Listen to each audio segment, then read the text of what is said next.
Dean, it's so great to catch up with you again. Thank you so much for taking the time out of your busy schedule. Seriously, it means a lot to me. Well, hey, listen, I appreciate you and anybody who watches the movies I make and the things that go on. There's a reason I work hard, and then to get a chance to talk about it on your show or on the podcast or whatever we want to call this in the world of Nerdtropolis. I'm honored to be here. Yeah, I'm excited. And let's kick it off with Little Angels. I watched it the other day, and funny enough, my wife was only caught a glimpse of it because I hadn't. She was watching it from the background. I was all into it, but she was like, "What is this movie? This is really good, but I don't have time to watch it right now. Can we watch it like again?" I'm like, "Yeah, we'll watch the whole thing together." So clearly, it's already hit in the house, and she's only seen a glimpse of it. I've watched all of it, and man, very enjoyable. A breath of fresh air in the type of films we have these days. Something I kind of miss these types of films, honestly. Yeah, for me, this is a labor of love, in the sense that it's also my first directorial debut for a feature film. And I wrote it, I produced it, I directed it. I was there for every single cut that was made. I mean, this is my baby. So if you don't like the movie or something about the movie, it's my fault. And for me, it reminded me, every film. Whenever if somebody asks you about a film, like, well, what's it like? What's it? You always say, it reminds me of this, or it's kind of like that. And if I had to use that comparison for Little Angels, it's got some Mighty Ducks, some Bad News Bears in it, and it's fun. It's a great fun family movie. The kids, all the soccer players, the young under 13-year-old girl soccer players were awesome. They were so funny, such good actresses. And the whole film it's got great messages, but it's a fun watch and hopefully a lot of laughter. It actually turned out funnier than I had anticipated, which makes me very happy.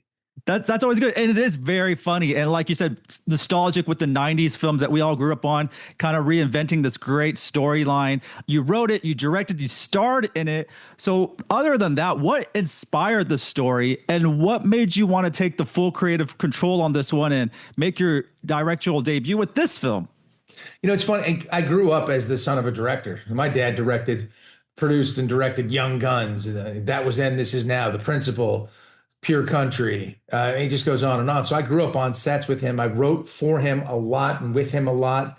Even when I was doing Lois and Clark, playing Superman, I was writing episodes of the show. And because it's a really wonderful process. It's a lot, but it's really fun and wonderful. Because when you make a film like that, you make a film. So Little Angels to me is a piece of me. And so when it's out there and people get to experience it, they're experiencing a piece of me. And I love that. I love that. I think hopefully a good piece of me. And the lessons that are learned, I love sports. I'm an athlete through and through. I played every sport under the sun except for hockey. And that's not even under the sun anyway. That's usually, in the gray parts of the world and cold and inside ice rinks. But I grew up in Malibu, California. There's not a lot of hockey out there. So I played every sport under the sun. I love sports, and I love sports as a metaphor for life and the lessons that you learn in sports, because it's a true meritocracy. You either win or you lose. There is, participation trophies aren't a thing. They certainly aren't in this film. It's about coming together as a team, finding your strengths, believing in yourself, and that message gets driven home over and over, very organically. And it's wonderful to, of course, Coach. No spoiler alert, Coach kind of messes up a couple times. And it's the girls that hold him to account. And there's a feeling like a guilt of letting down your family, your son, your daughter, your spouse. And he lets everybody down, and they all give it to him, and he gets to make a decision. And there's something about that, where it just like, it hurt him in his heart. And so the kids all taught him grace. They taught him how to become a human being, and he taught them lessons on how to win and how to come together and be strong. It's such a really sweet movie. And the reason I wrote it, produced it, the reason that all came to me is I was a football player forever, played professional football, the whole thing. I understand football through and through. I've had a home in Spain for 20 odd years, 20 plus years. I've seen soccer over there. I watched Barca play Real Madrid. I saw the passion of it. My son's mother's from Spain, so through her whole family, we've gotten into all the soccer football stuff in it. And so I love the sports. Great. I love it when it's the World Cup and it's big ones. But when it's just a regular match, I don't care that much. I'm a football player, American football player. So all those lines came out of me very easily about American football versus soccer football. And it was just fun because I didn't know much about soccer, really didn't know that much. And so my goddaughter and my niece were playing, and they're in the movie, both of them, and they were playing. I'd be at their weekend games watching them because I'll watch family members and friends play any sport and compete in anything. I don't care what it is. I just love to support. If you can't be an athlete, be an athletic supporter. So I got there and I watched them play, and I was watching them play soccer, and it got to a game where it was overtime and it went to penalty shootouts. No, it wasn't penalty shootouts. It went just overtime. They were playing an overtime period, but I knew one of them was going to lose, and they were on opposite teams, and they were each in goal. So one of them was going to lose and get scored on, and it's going to be their fault, so to speak. Turned out to be my goddaughter got scored on by a great shot that nobody would have stopped. And there were a lot of tears on one side, happiness on the other. Then I took him out for ice cream, and 15 minutes later, nobody cared. But it was just wonderful to watch them play. There's thousands and thousands of girls out there and things. And I would talk to them about what do they do before game nights? What do you guys do? You get together and watch a movie or this or that, something to get inspired, build team. And they're like, yeah, we'll get together and watch Ladybugs. Like that was from 30 years ago or whatever it was. And so there hadn't been a movie like that. It just kind of came to my head. This would be a fun juxtaposition for a football coach to get in there. I hadn't seen Ted Lasso, still haven't seen it, or any of these other movies that are sort of similar or have somewhat of a similar plot line. So it was very organic. And I've seen little bits of piece of Ted Lasso now, a very different character. My character of Jake Rogers is a bit more self-absorbed, if you will. But it makes for a lot of fun because we're all imperfect, and it just makes, I just love being a part of this movie. I love having made it. I love having people experience. Now that it's streaming, way more people are seeing it, and I'm getting way more reactions, and I absolutely love it. Yeah, honestly, the film just felt so organic, and I loved everything about it. The fact that it's your directorial debut is amazing. So when you sat down to write this, were you always going to play the lead, or did that role fit naturally? I was always going to play the lead in this one. This one for sure. I just felt it was so similar to what I had experienced, and it's kind of what I went through when I would watch the kids play soccer. I was like, what is this? I had that attitude in that sense. Like, how come they all run around like a big, bumblebee group, spread out, pass the ball? But I didn't understand a lot of the rules, and I came from a different place. So I was always planning on playing the role, no question about it. And it's funny because, I give a lot of credit to Jack Hofstra, our editor, who has done a lot of work with my father, including Young Guns and other things. I sort of pulled Jack out of retirement and asked him to come in. And when I saw the first assembly of what he had put together, it was funnier than I had anticipated. And it's one of those weird things because you write something and you direct it and shoot the pictures and get everything. And when you start putting it together, it has its own life. And Jack had the ability to find a lot of humor that I didn't even see. And I thought, wow, this is funnier than and it's a comedy. There's a lot of fun. It's not a slapstick comedy, but there's a lot of funny comedic things. And I love it. There's a great moment to be able to get your audience to laugh and then bring them something emotional. Because the difference between laughing and crying is very small.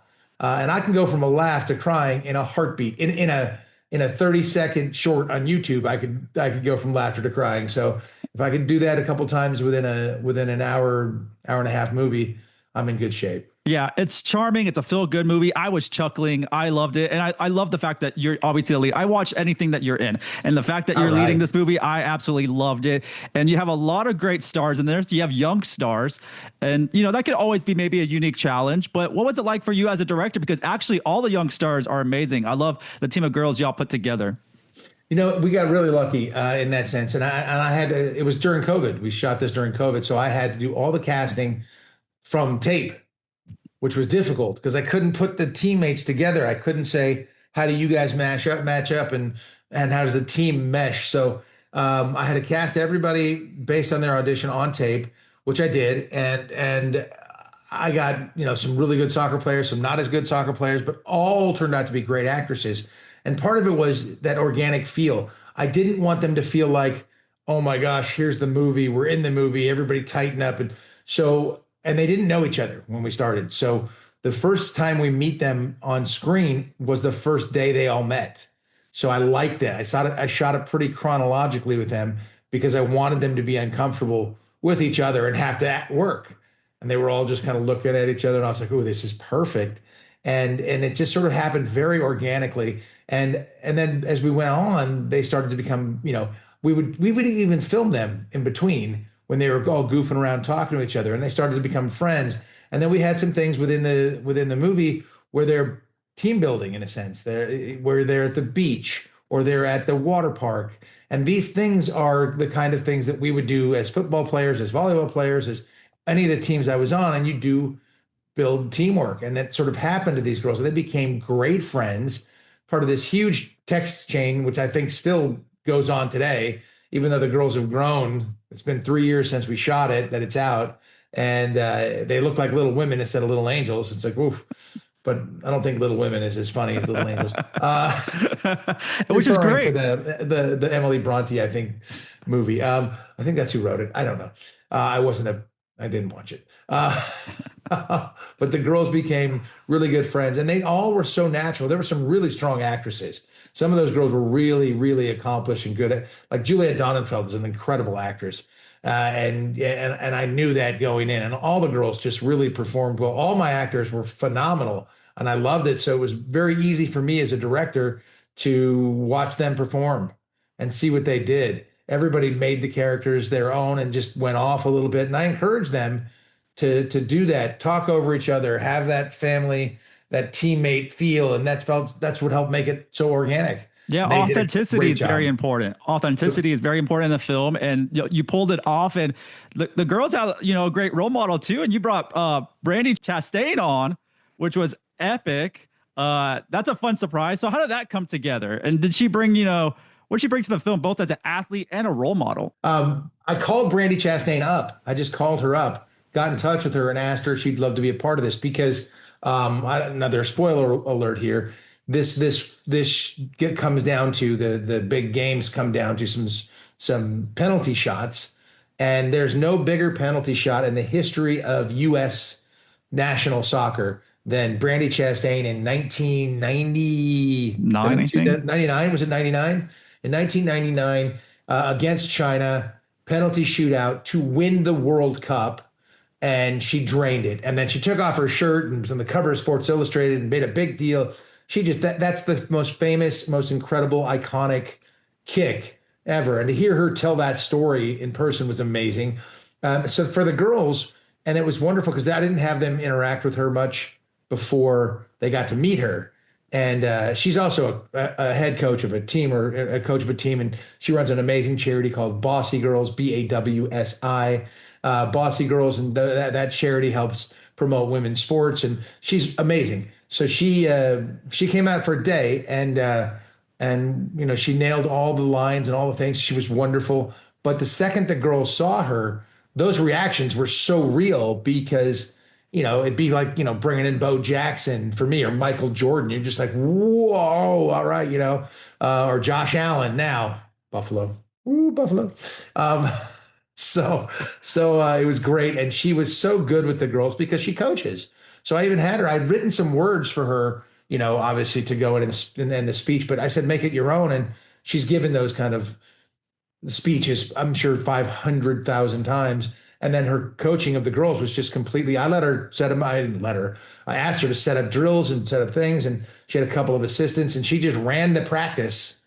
And we were just lucky enough to document it. And it was just wonderful. And she really worked with the kids, and we got to meet Brandi Chastain, and that was so cool. And again, another team bonding moment that they realized we're special because we get to do these things as a team. So we'll play as a team and we'll do things together. And it turned out wonderfully. And Brandi was so gracious to come out there with us and for us. I thank her incredibly. And, I hope we can support her Bossy Girls program because it's a wonderful charity and she's a wonderful person. Yeah, and I'm glad she's part of this movie. And you have a lot of amazing people in this movie. And I have to mention, I love the scenes with you and Lou Ferrigno. He's great in comedy, in comical situations. He's fantastic. How did that come about? I mean, are you that friendly with the Hulk? Yeah, Superman and the Hulk are good friends.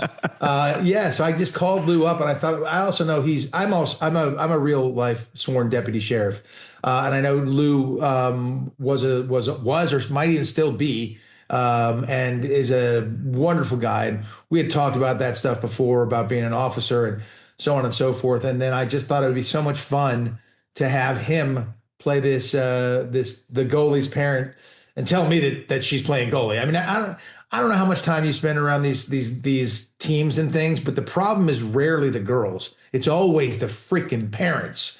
And I hear that from everybody. I don't have to experience it, but the parents, their kid deserves more playing time. Their kid should be the star. This kid's going to be the goalie. Well, Coach Jake doesn't care at the beginning, and he don't want to mess with Officer Ferrigno. So he's like, yeah, sure, you're the goalie. Doesn't matter. It was great fun. And I just thought this would be so great if Lou would come out and do this and play an officer. And I had a lot of fun. Brian Callen playing the sensitivity seminar leader. He just jumped into that role. It was awesome. Slapped me in the face a few times to make me more sensitive. Just really the irony of that all. Kimberly Elise came in and played the president of the university, one of the best actresses I've ever known and had an opportunity to work with. She's incredible. And she was very gracious to come in for that. And I love her to death for that. She had played my ex-wife in another show, and we had a lot of time together on Hit the Floor. And she was just wonderful. Helena Matson, who plays my love interest in Little Angels, she was amazing. I will hire Helena Matson anytime, anywhere, any place. She is solid, great actress, phenomenal attitude. She's got a wonderful family. She is so supportive of the process, such a total pro. My only concern with Helena is that she's so good and so wonderful. And people will see her in this movie and just go, who is this beautiful, incredible, wonderful actress? And I'm not going to be able to hire her anymore. That's my only concern, because she was so fan. I would work with her again in a second. And we had everybody was just. I mean, everybody was fantastic. And I loved all the people who came through. And Clint Howard. We had all these lovely sort of cameos, if you will, but they all worked completely. And the point wasn't just a gratuitous cameo. It was have a little fun with it. And look, I start a movie in 2 days. Another one that I'm producing, I'm directing, and it's a golf movie, a story of redemption. I love, again, sports, metaphor for life. What lessons can you learn from sports that absolutely translate into real life? And it's also going to be funny. It's going to have the same feel as Little Angels. So a couple little more adult things in there, because it deals with gambling and drinking and some bad behavior and cheating on a wife and stuff like that. So there's themes that are in there bigger, but the film, because of that is necessary in a story of redemption, to show the ugly behavior and the warts and all, in order to appreciate someone's redemption, so to speak. And Kevin Sorbo, who is a great golfer, is starring in this. And that's my Hercules. He plays Caleb, our anti-hero who has to be redeemed. And of course, I play opposite him as the bad guy who gets him in trouble. So I love that. See, my Superman and my Hercules in a film together. Like, yeah. that's I already lost to the Hulk. So in the last movie. So this time I'm gonna give it a go at Hercules and see which one I can beat. I love that. But yeah, films are great lessons for sure. And I love, you're right. The parents are always the problem. And I had an opportunity. So there was a basketball youth team that was co-ed that me and my friend coached at the Y, because they didn't have a coach, and we played basketball. Yeah, so you always love when that happens. Oh yeah. So we were coach. Can you do it? So we did, and the parents gave us a hard time, and I was just like, y'all didn't have it yet. We're volunteers, and we were pretty much the Bad News Bears with a sadder ending. And that's what. And even in our team photo, we didn't even have 5 in the photo. We had like 4 of the players made it for picture day. So that just told you what happened. But we had like great players that weren't good in the beginning, were better at the end. So we were able to develop and just make them like, they never played basketball before. So we had some MVPs on our own hearts and stuff like that. So I can relate. It's wonderful. Isn't it wonderful? Doesn't that give you an incredible feeling to teach young people and see them become more confident in their abilities as players, but then also as in real life, because they know You have to learn how to communicate to other players. You have to learn how to take responsibility. There's so many wonderful things in the team sports that the kids pick up. That's why I encourage people to play every sport. I don't care if you're not Michael Jordan. There's only one Michael Jordan. Be a Dennis Rodman, be a Scottie Pippen, be a Steve Kerr, be at whatever part you fit into. Of course, I'm going back to the Bulls because those are my teams. Even though I'm in Houston, I'm a big Rockets fan in the 90s. I love the Bulls. I was like Rodman, honestly. I was tall for my age. They call me Mr. Rebound, and that was all I did. I just rebounded the ball. that's a very valuable stat. It is. Offensive or defensive boards. If you can get there like the Worm or like you, that's the way. That's huge. But you know what you're good at, and your confidence in that area. Ball goes up. You're like, I'm going to get this. Yep. You know who to do, and they're depending on you in the big game, and that'd be that moment in the movie where you really need a rebound and you got to put it back up, and whatever, you got 3 seconds left and ball goes up. They see you going for it. Your teammates are like, yes. Sean pulls it down. Boom. Dishes to the outside. Wide open. Trey. Game. Yeah. Everybody freak out. I love it. And that's why I love sports movies. I mean, we don't get enough of them. So I'm super excited for everyone to see Little Angels wherever they can. Great lessons. And going back to you. I'll tell you where they can see it right now. Yes, please do. Angel.com. And so it's streaming on Angel Studios app, angel.com. It's doing incredibly well. I'm so happy. It was in the theaters, very limited theatrical run. And that was a decision that I had nothing to do with. I mean, whenever you decide how you're going to release the film, it's one thing. My job was to make the film, and at a very limited theatrical release. Now it's through Angel Studios. I love those guys over there. They've done some great stuff. So people are finally seeing it. I was at a Comic-Con this weekend, and so many people had seen it. So it was really fun for me to talk about that. I'll talk about Little Angels all day long because I love everything about it. No, it's so good. And Angel Studios produces great stuff. So that's a win-win right there. They have a lot of great stuff. But this film, like I said, I love it. I hope more people get to see it. And that's what we hear. And speaking of great lessons, you yourself have handled, no secret, a lot of noise and trolls over the years, but you have such a cool head, but so you have so many great lessons to also teach. So how do you tune it out and stay grounded? And what advice would you give kids or teens dealing with bullies or toxic behavior online or in real life?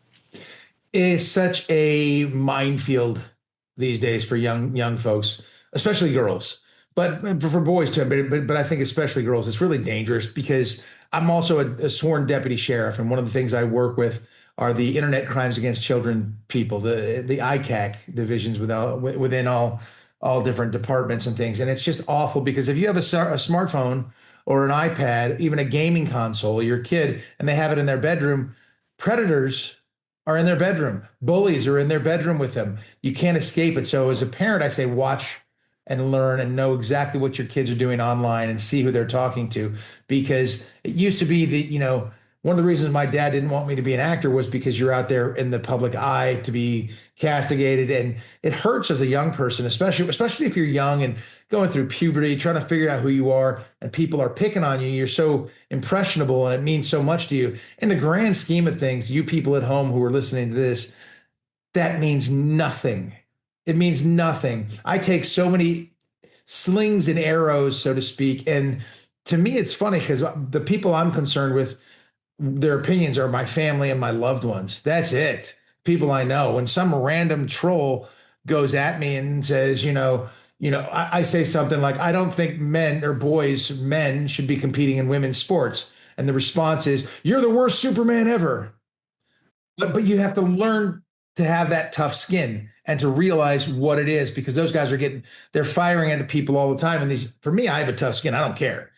But I had to develop that tough skin over time. And for the young people, I want them to know, don't listen to that noise.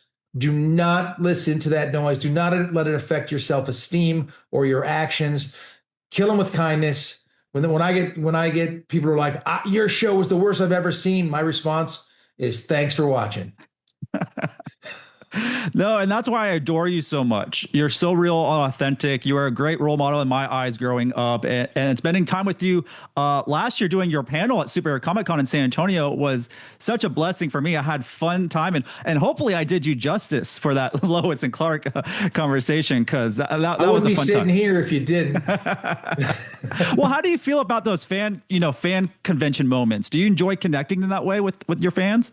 My favorite thing is at those events is the panels, because it's wonderful to talk to everybody as a group, and that's just fantastic. I mean, they can get tedious when you're there for 6 hours, seeing people coming in, talking to each person, and going through that. Of course, that gets tedious because, I mean, how many people can you talk to in a day without getting confused at how many stories you've told and what you've seen? And it's a whirlwind in that sense. By the end of the day, I want to go lock myself in my hotel room, get room service, and I want to watch a game. Although right now it's the worst time for watching any sort of sports. I've taken to, because we're a couple of weeks away from finally getting the NFL and college football and everything going, which is, for me, it's like, oh, I'm so excited. But this period of time right now, there's nothing, no sports for me to watch.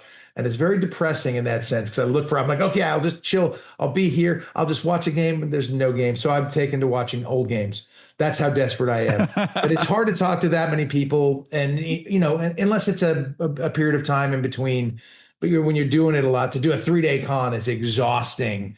Right. When it's fun and you're doing a movie like Little Angels, I'd love to sit and have people ask me questions for hours. That'd be wonderful.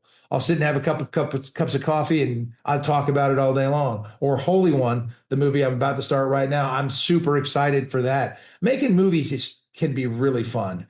I mean, it's a job and the hours are long and tedious, but when you have this living, breathing thing at the end of it, and people can share it and watch it, and it can affect them, it's a fantastic way to be able to make a living.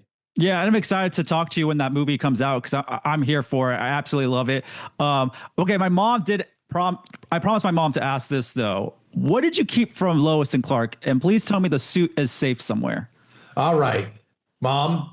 I didn't realize we were going to get canceled. We didn't actually get canceled. We were picked up for season 5.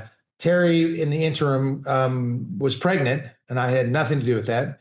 And she was pregnant and was going to be a very difficult pregnancy, so she wasn't going to be able to work. She was probably going to be bedridden. And they decided to, in lieu of having to sort of film around that with so many uncertainties, Warner Brothers decided, okay, we'll end the show right here. So I didn't prepare. We were in the middle of our hiatus when the show was not going to get picked up. So I didn't prepare, and I didn't steal anything from the show. I would have taken everything. My desk would have Clark Kent's nameplate on it right now, even though that wasn't particularly special. You can get that nameplate made anyway. I would have stole Superman suits. I would have gotten whatever I could. I didn't take anything, but one wonderful family from Switzerland, Christine and Michael, they were so sweet. They actually purchased my season 4 Lois and Clark actual suit, cape, boots, the entire thing. They purchased it for me. And when I went out to Switzerland for a Comic-Con one time, they presented that to me. The coolest thing ever. And I have it here, of course, and I will break it out for a special occasion or two, but I can't talk about that on air. No, that's very cool, though. No, I must say that. I know you're getting this question a lot, but have you finally seen Superman? Not yet, and I really want to. It's just hard when I was doing a Comic-Con for the last 3 weekends in a row and traveling in between and prepping this movie. So I haven't had the time to do it. Although I did comment on James Gunn and Sean Gunn's comments about it being about immigrants and it's a political movie. And I just said, that doesn't make sense to me that they would do that right before they came out. Superman wasn't an immigrant. He was a refugee. Let's not get into this whole thing at this point in time where it's become a political hot button. Although, if you go, I've had a home in Spain for 20 plus years. I can't spend more than 90 days there in a 180-day period, and I can't go to work there without getting a work visa. I follow the laws, and I don't break theirs. I respect their laws, and the same should be going on here. So I was hoping they wouldn't get political with that. They said those political things, and then I hear from a lot of people in the movies that that there is nothing political about it. There's nothing. It doesn't feel that political. Maybe there's some undertones about are some comparisons to is Israel Gazla issue, and I hear things. Some people love the dog, some people hated the dog, some people thought Superman was too weak, some people thought there was it's the beginning of the DCU, so they had to introduce all these people. I hear Mr. Terrific is fantastic, and apparently that it sounds to me like he's going to be the one who pops off of this thing. I mean, it wasn't supposed to be, from what I hear, just a Superman movie. So there's so many words out there and things, and I haven't seen it yet, but they love to write that fantastic. Well, there's a lot of noise out there, a lot of twisted words, but all I have to say is if you get a chance to see the movie, enjoy it on the biggest screen possible. Personally, yes. I think every version of Superman reflects the time it's made, and that's what keeps the character so timeless. I love every iteration we've gotten. It's just exciting to just be a little kid at the end of the day and enjoy what's in front of us with some popcorn. Yeah, I'm hoping to see it this week. We start principal photography in 2 days. So I got today or tomorrow to watch it, because after that happens, I'm locked down. Every hour, every waking hour will be on set, and I look forward to that. So if I don't see it now, I won't see it till about August 7th or something. No, I'm glad that you're going to see it. But before we wrap up, I want to know, what's the heart of Little Angels, and what do you hope audience take away from a film, when the credits roll? Man, I want people to leave the theater, or leave I guess it's streaming now, so leave their living room or wherever they see the film with a feeling of family, a feeling of happiness, a feeling of belonging. And that's what I wanted our teammates to get. Part of it is like when you earn that team, that word team, when you earn that feeling, you become part of a family, and there's nothing better than that. It means somebody always has your back. So I want people to feel like, we're our team. I want families to feel like they're a team, good friends to feel like they're a team, and know that they would make sacrifices and look out for one another. I want that feeling to be positive, and I want them to be laughing and have that, that big heart feeling when they finish watching the show. And I want them people to wish that they were part of the team. That would be wonderful, or part of the family. And if they watch the movie, you are part of the Little Angels family. No, I love that. Dean, it's always a pleasure. It's a fantastic film. Can't wait to watch it again with the wife. And do want to thank you for your friendship and for being my childhood hero. I appreciate that, Sean. God bless you. Thank you for having me on, and watch Little Angels 900 times.